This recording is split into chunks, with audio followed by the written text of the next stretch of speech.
Emma Carter's breath was audible in the clear mountain air as her boots crunched gently against the gravel. She wasn't hiking for fun. Rather, it was a coping mechanism for her after being fired from the hospital where she had dedicated her life. Today was meant to be her new beginning. Her only chance to save her apartment was to go to a job interview. But as she came to a bend in the trail, a faint cry broke the silence, and she stopped. Her heart was pounding again, but this time, the cry was weaker because someone was hurting alone outside. She looked at her watch and realized that if she stopped, she would have missed the interview. If she continued, someone might die. Emma's stomach tightened with fear.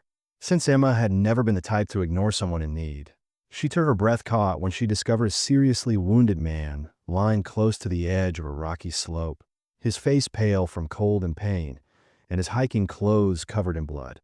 With no cell signal, Emma fell to her knees and started giving aid with whatever supplies she had on hand. Her hands worked from memory, but as the fog swirled around them, her thoughts kept going to the interview she was now missing. Emma made her choice. She stayed. She would save this man's life, even if it meant sacrificing the chance to rebuild her own. Emma knelt beside the injured man, her fingers trembling. As she checked his pulse, he was in his 50s, barely conscious, his leg bent unnaturally, and blood, soaking through torn fabric. A sharp drop loomed. Just feet away, one more slip, and he wouldn't have survived. Her nursing instincts surged to the surface. She tore her jacket, wrapped his wounds in used branches, and her hiking straps to create a makeshift stretcher. The man groaned as she lifted him, the weight pressing in her shoulders, but Emma pushed forward one careful step at a time. The descent was brutal. Loose rocks slid underfoot, and each mile felt longer than the last. Her arms burned, her breath came in shallow gasps, but she kept going, whispering words of comfort to the stranger as he drifted in and out of consciousness. Every minute counted. It took her nearly 3 hours to reach a signal. She called for emergency help, then collapsed beside the man until the medics arrived. Her hands were scratched, her clothes strewn with dirt and blood,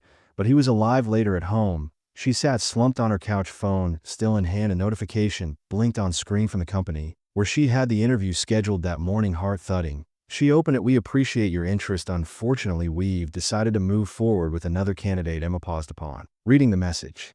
No work, no money. Just silence. The flat was quiet and dimly lit by the gray light coming in through the rain-speckled window.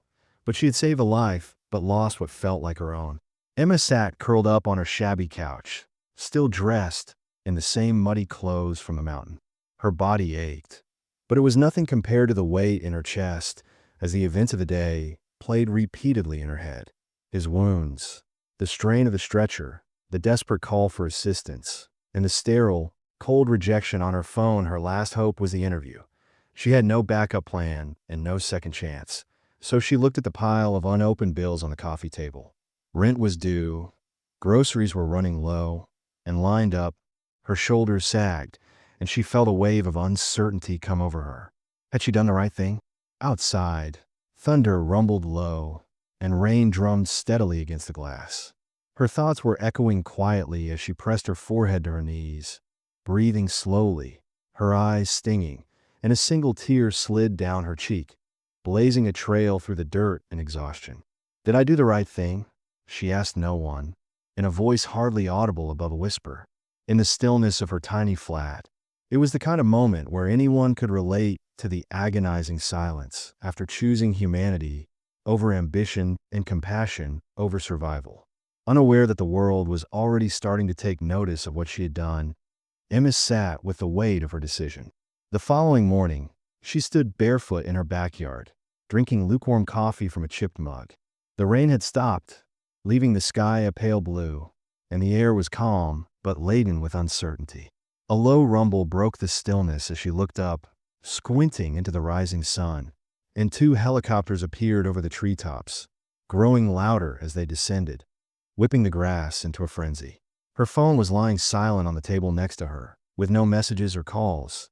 Just another day without answers. Emma covered her eyes, her heart pounding as the helicopters softly touched down in the open field behind her fence. "Emma Carter," he asked in an emotional voice, "you reminded me what humanity looks like."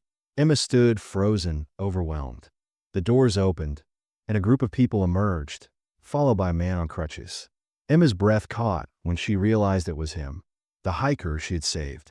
He limped towards her with a wide, humbled smile.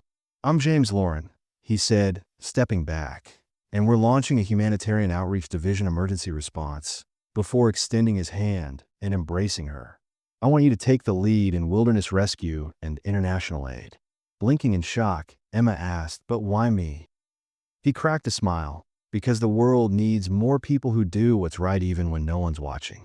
Suddenly, the sky opened up not only above her, but also into her future. The warm bustle of life filled the new charity hospital's hallways, which were tucked away in the Colorado mountains. Children laughed in recovery rooms. Nurses worked purposefully, and sunlight streamed through large windows that overlooked the peaks.